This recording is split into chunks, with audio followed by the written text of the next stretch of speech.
bon aray ande iɗen jaga terrain soya mais aray o terrain ɗo ko spécialement fi Dagui Pawa aray ko jeunesse Dagui Pawa on organisation ɗo pour bundeji aray wano ɗum ɗo hande wano o journée hande ɗo aray ko journée mondial min programme fi tournoi bundes kono aray ko journée mondial on taw min woni wadde en attendant ha tournoi go no wadde buuma si on ɗon woɗɗigi après min démarra tournoi amen o aray ko jeunesse de Dagui Pawa organise ɗo en tout cas ɗo fayda jaga ɗo haysi ko journée mondial jama on ko plein aray jama on noto normal haysi ko tournoi ko ha wani yimɓe ɓen naatay normal avec beaucoup de respect c'est comme tournoi quoi aray ɗum ɗo ko simple journée mondial kono jama on naatay normal aray vraiment jama on ko wakkili o ino fandi aray ensuite wano o terrain ɗo kadi ko terrain national jaga on ni aray yo jama on ɓurtu wattande ila fino waɗiren ɗo collecture par ce que kalis buyiɗen perdude ɗo dal par ce que min organise ɗo simple journée mondial kono yimen andi ko woni e natude ɗo ko vraiment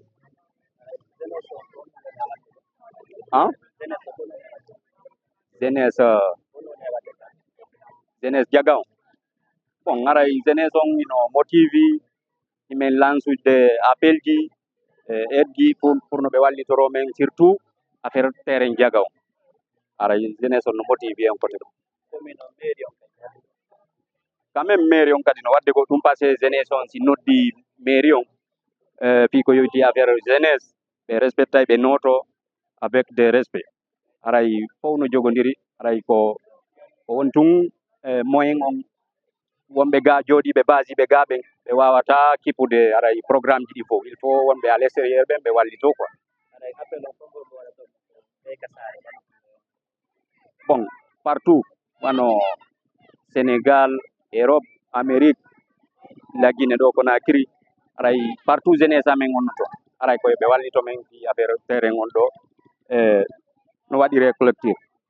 aray min toriɓe ngal ballal ɗon par ce que budget janono heeɓo ɗo budget molanaɗo par ce que concours ko gonɗa yiide no hurga ɗo ko hande woni deuxiéme semaine journée mondial mo min waɗɗo o kono min andi ko woni e natude ko min woni e nadde ɗo kon no foti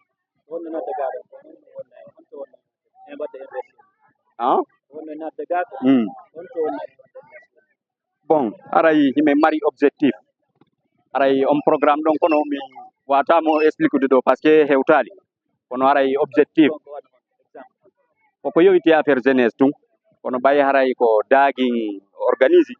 aray ɗum ɗon koko yewiti affaire jeunesse Dagui Pawa objectif o ɗum ɗon ko après jama on yeyoyta ɗum ɗon inchallah combien ko 4 équipe rek par ce que jama on aray tard ɓe ari o 18h presque jaga ɗo 18h min tawi aray waɗugol ɗon 6 équipe aray wawata marsude permettoyta jugol final mais quand même si waɗama 4 équipe no gasa final on heeƴitay quoi ouais bien sûr ouais accite lawol ngol accite lawol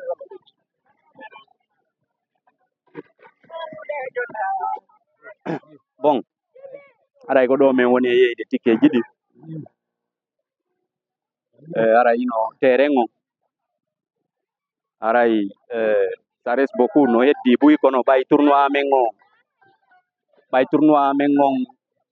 no heddi temps seeɗa ko ɗum waɗi min préparorde seeɗa seeɗa aray wano o côté ɗo oɗo min ƴettay koyen min waɗa tante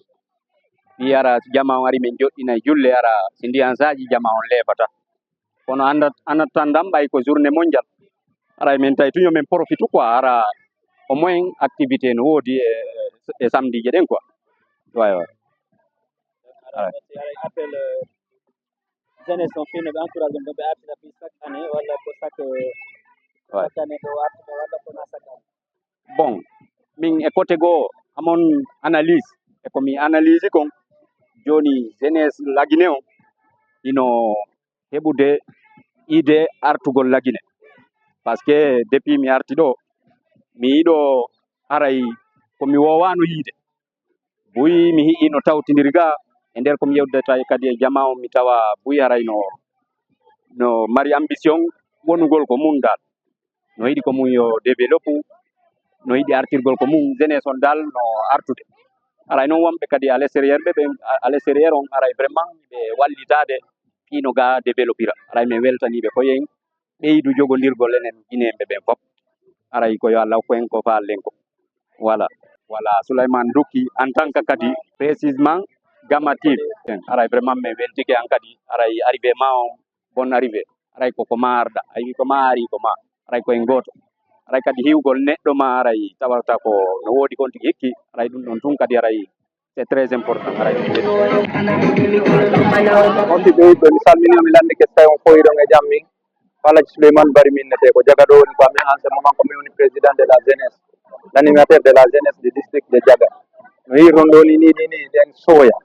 donc objectif vidéo on ko honno minen faala clôture de terrain o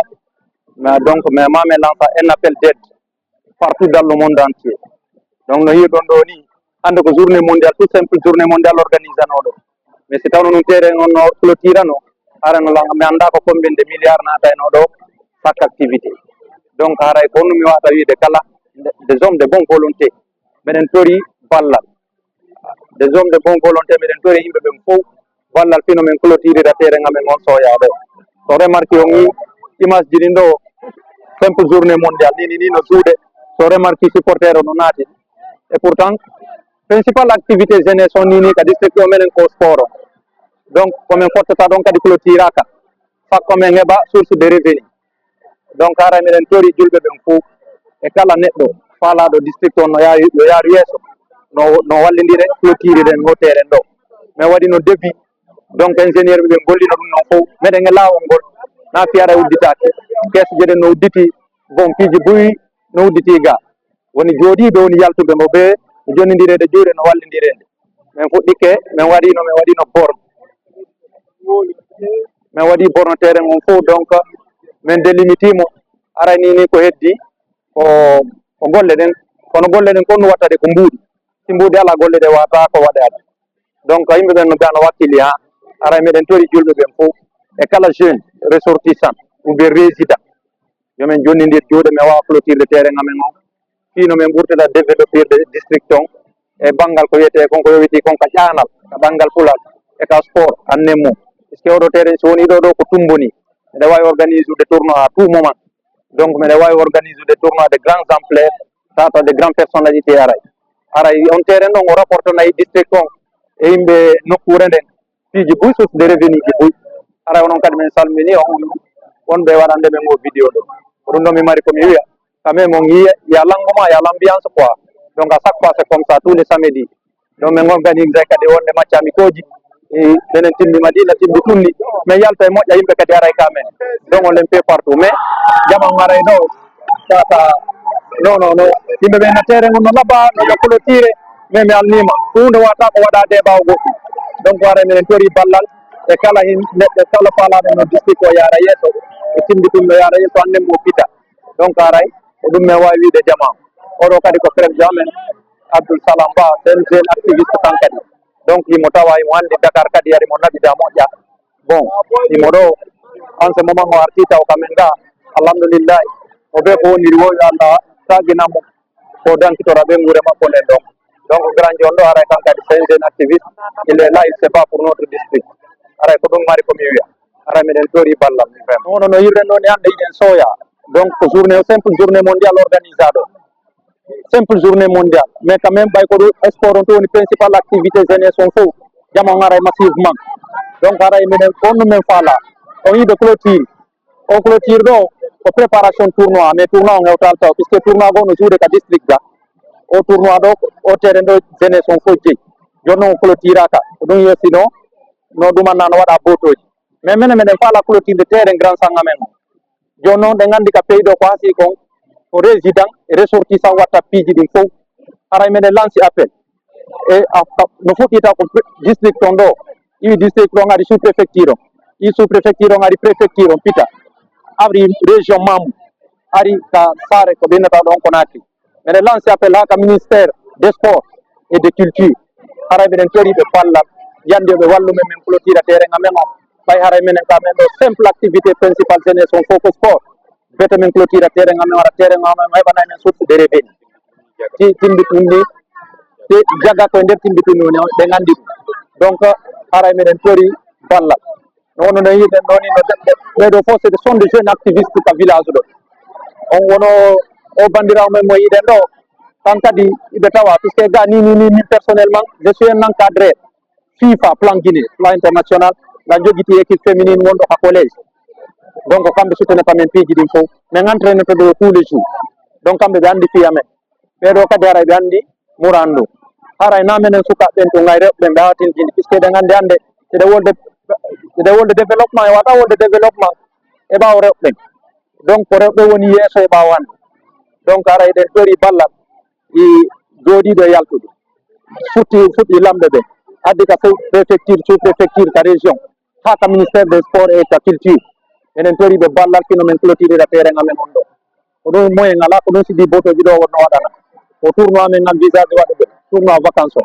mais pour le moment hande ko journée mondial simple journée mondial laari mawni ambiance o e jama on répondi moƴƴa donc minen perdude ɗo piiji boyi ara minen tori ballal jooɗiɓe ɓen fof yaltuɓe ɓen fof e laamu ngu fof et des hommes de bonne volonté aussi ara min ko ɗum ɗo mi mari komi wiya ɓe nandi hunde wata ko waɗade hande e ɓaawo média sa nani marketing a daari a jottata ma dara n'importe quoi à travers les réseaux sociaux mbeɗa weltani des acteurs des réseaux sociaux surtout wono Jama TV ainsi de suite média ji ɗin fof ara no sollicita mbeɗa weltaniɓe ɗo wadde golle moƴƴe ara ya ko Allah yoɓon ko ɓuuri e moƴƴude warta accita golleji mum bon yaltinana jama ko ɓe humpa kon ɓe humpito kadi ko ɓe humpa kon eno ɓe faalira noon ara vraiment minen meɗen weltani on sans vous hande ara yaɗunan ko no bulɗi mais depuis ɗum ɗo waɗi alhamdulillah no ɓe jotto kamum à travers ces tablettes ou bien un simple téléphone andoy ɓe humpito kala ko fewndi e ko woni e feƴƴude aduna on fof haray min salminiɓe min weltanike on kadi min weltanike médias ji ɗin fof e presse ji ɗum tanna ɗo fof